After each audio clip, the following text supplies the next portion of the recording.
muna ang introduction. Pagpasensyahan nyo na po ang aking boses. Ako po ay nakikiusap kanina sa aking ina na baka po pwedeng basahin niyo na lang po yung aking speech kasi hindi po ako nakapakiusap. Bago po ang lahat, ay, upo kayo. Baka kayo mangalay. Yan. Bago po ang lahat, nais ko po munang batiin ang lahat ng naririto ngayon, ang ating pong mga graduates, ang ating pong mga magulang, ang ating pong masisipag na mga guro, mga barangay officials, mga PTA members sa pangunguna po ng Tito Alex, sa kinatawan po ng ating mayor kay Seramin, ng isa pong mapagpalang umaga para sa ating lahat.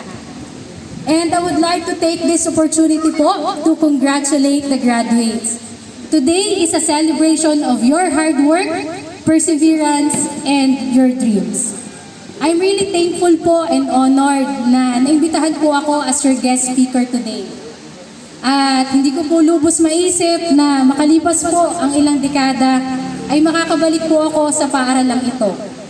Napaka-espesyal po sa akin ng Bataan Elementary School dahil dito rin po ako nagtapos ng elementarya. At dito po mismo sa entabladong ito ay nagbigay din po ako ng speech ko noon as the class valedictorian. At tulad niyo po ako noon, bata po akong punong-puno ng pangarap at pag-asa para sa hinaharap. Bilang ako po ay panganay sa aming magkakapatid, bata pa lamang po ay nabigyan na po ako ng responsibilidad na maging isang huwaran sa aking mga kapatid. Ang responsibilidad po ngayon ay hindi madali. Pero doon ko po unang natutunan na ang pamumuno po ay nagsisimula sa pamilya. Sa pamagitan po ng pagiging isang mabuting halimbawa at sa pagkakaisa. Hindi man po ako naging perpektong kapatid, perpektong anak, perpektong apo, or perpektong estudyante, patuloy po akong nagsusumikap na dumating po ang panahon na proud po nilang masasabi na aba, anak ko iyan, aba, apo ko iyan, aba, kapatid ko iyan, at aba, naging estudyante ko iyan. Bata pa lamang po ako, pangarap ko na pong maging proud ang pamilya ko sa akin. Kaya po nung ako po ay nag-aaral, I really tried my best po para mag-excel ako sa academics. Active din po ako sa mga extracurricular activities po. Pag ako po ay kinukuhang news, ako po ay nasali agad. I even tried sports. Naglalaro din po ako ng table tennis.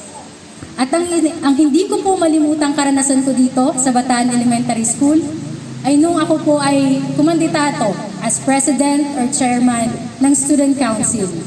Ang tawag pa po noon sa amin ay barangay rep. Nung una, akala ko po title lang yon or extracurricular activity lang yon.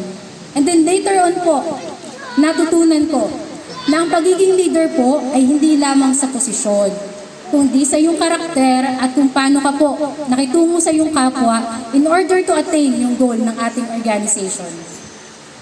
Nangarap din po akong i-level up ang pagiging leader ko. Nangarap po akong maging SK chairman. Noong una po, nagsabi ako sa aking magulang at alam ko na naman po ang kanilang sasabihin. Huwag na, gastos lang iyan. Kaya ako po ay sa Tito Alex nagsabi. Sabi ko sa Tito, Tito, gusto ko pong maging SK chairman. Ako ilalaban. Ang Tito ay umis na umis pa. Huwag na ini. Siyempre, ako po ay natigilan. Kasi nung panahon ng iyon po, alam ko po sa sarili ko na ako ay capable. Sabi ng Tito sa akin, huwag na ini. At diga naman. Ay kung sakali, ang mananalong barangay captain ay Robledo, tapos ang SK chairman ay Robledo din. Ay kasama naman. Sabi sa akin ng Tito gayon. I didn't argue, and I'm thankful for that. Doon ko po na-realize na, abay kung ako pala ay nagbatigas sa tumuloy, ay kami po ay example na ngayon ng political dynasty. At doon ko po natutunan na ang pagiging leader ay hindi mo lang may papakita sa pagkakameron ng mataas sa posisyon sa gobyerno o pagiging politiko, kundi kagaya nga po ng sinabi kanina ni Sir Ramil, pwede mo siyang ipakita sa mga simpleng bagay tulad ng paggawa ng tama kahit walang nakakakita. Kaya kayo po, mga kabataang Pilipino, sana ang henerasyon nyo na po, ang mga kabataang may angking talino, integridad, disiplina at malasakit sa kapwa. Sana ang henerasyon nyo na po ang sasagot sa mga isyong kinaharap ng ating bansa. Siguro naman po, majority po sa atin aware po sa mga isyong kinaharap ng ating bansa sa ngayon. Unahin po natin ang flood control projects, wherein bilyon-bilyon po ang pondong inilaan, pero pagdating po ng tag-ulan, binabaha pa rin po ang ating mga komunidad. Idagdag pa po natin ang mga ghost projects, mga proyektong nasa papel pero wala naman po sa aktual. At idagdag pa po natin dito, yun pong mga bali-balita daw na mga mali-maletang pera na dinadala sa mga tiwaling opisyal o politiko, na sana po ay ginamit na lang natin sa kalsada, ospital, paaralan, o sa kapakanan nating mga mamamayan. Bilang isang mamamayan po, masakit pong isipin at makita na ang mga buwis na ibinabayad natin ay napupunta lamang po sa wala. Pero naniniwala po ako na may pag-asa pa. At ang pag-asang iyon ay kayo, mga kabataang Pilipino. Kung ang bawat isa po sa inyo, kung ang bawat isa po sa inyo ay matututong maging matalino, mapanuri at responsable sa inyong pagboto, matatapos na po natin ang sistemang matagal nang may problema. At sa puntong ito, nais ko din pong kausapin ng ating mga magulang na naririto ngayon. May pag-asa pa po. Tayo pong mga mamamayan ay may kapangyarihang maghalal ng leader na totoong may malasakit para sa ating bansa at sa ating bayan. Huwag po tayong magpasilaw sa mga matatamis na pangako na wala namang pong plano or basihan. Huwag din po tayong magpapasilaw sa mga suhol o mga pansamantalang tulong kapalit ng ating boto. Dahil ang kapalit po noon ay kinabukasan ng inyong mga anak. Graduates, ang araw na ito po ay simula pa lamang ng mas malawak pa po ninyong paglalakbay. Sana po ang mga kaalaman na natutunan niyo po sa paaralan ito, gayon din po ang mga katangian tulad ng disiplina, integridad at malasakit sa kapwa ay madala niyo po sa susunod na antas ng inyong pag-aaral. Sa pagbabalik ko po sa paaralang ito, muli pong napukaw yung damdamin na nagtulak sa akin upang mangarap po ng mataas. At kung meron man po akong maipapayo sa inyo, 3 bagay lamang po iyon. Una, huwag po kayong matatakot mangarap ng mataas. Magtiwala po kayo sa inyong sarili at sa kakayanang ibinigay ng Diyos. Pangalawa, ugaliin po nating maging masaya para sa tagumpay ng iba. Dahil darating po ang panahon, kayo po ay magtatagumpay din. Putulin na po natin ang crab mentality. At pangatlo po, ugaliin po nating magpasalamat sa lahat po ng blessings na ating natatanggap. Malaki man po ito or maliit. Sabi naman siguro ng ating mga graduates, kakatapos lang, kadami na agad na pinagagawa. Enjoy nyo lang po ang inyong journey dahil minsan lang po kayo magiging bata. At sa puntong ito po, may inihanda po akong munting regalo po para sa ating mga graduates. I asked the list po of graduates for Ma'am Mercy. May inihanda po akong munting regalo para sa inyo. Gusto niyo po ba iyon? Ay, parang mahina. Ayaw yata. Upo na lang ako. Parang ayaw niyo naman yata. Yan, medyo lumakas. Wait lang, ba't parang mas malakas ang boses ng mga guro? Sa mga guro na lang kaya. mga guro na lang po kaya. Ayan.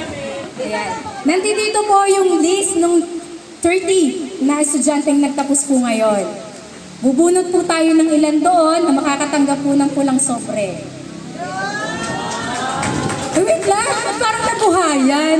Kanina, itamlay nyo na nakakahalata na ako sa inyo. Hindi ko po kayo mamigay ng sasakyan Ayan. Bakit parang biglang nabuhayan kayo, ha?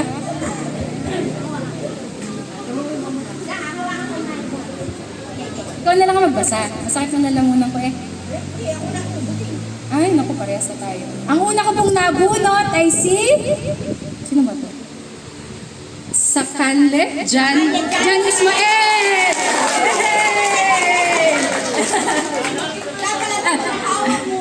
Hawak mo. Halika dito, akit ka dito sa taas.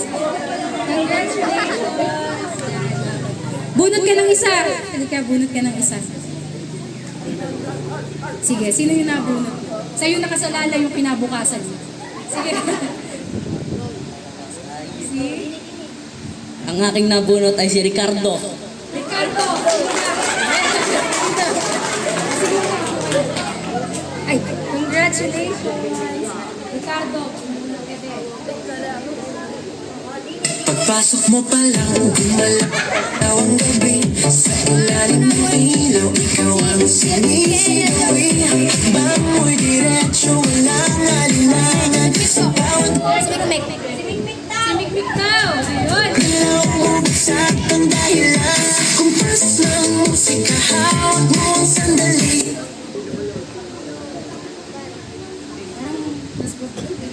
Parang naging Christmas party tayo. Sa Severos.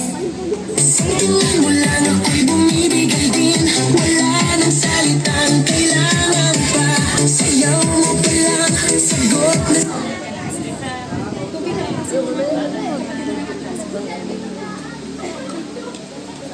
Kapatid yan. Ha? Kapatid? Kapatid na hindi daw eh. Kumaya Friends po. Wow! Hawak mo ang beat, hawak mo ang gabi. Sa bawat galaw. Last na po ito. Last na to. Wala na. Sige. So yung nakasalali ang kinabukasan. Last na.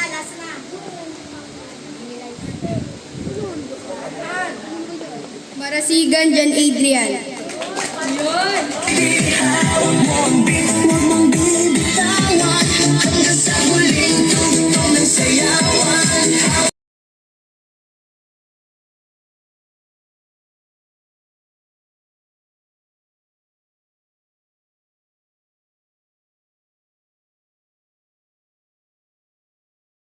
Please subscribe.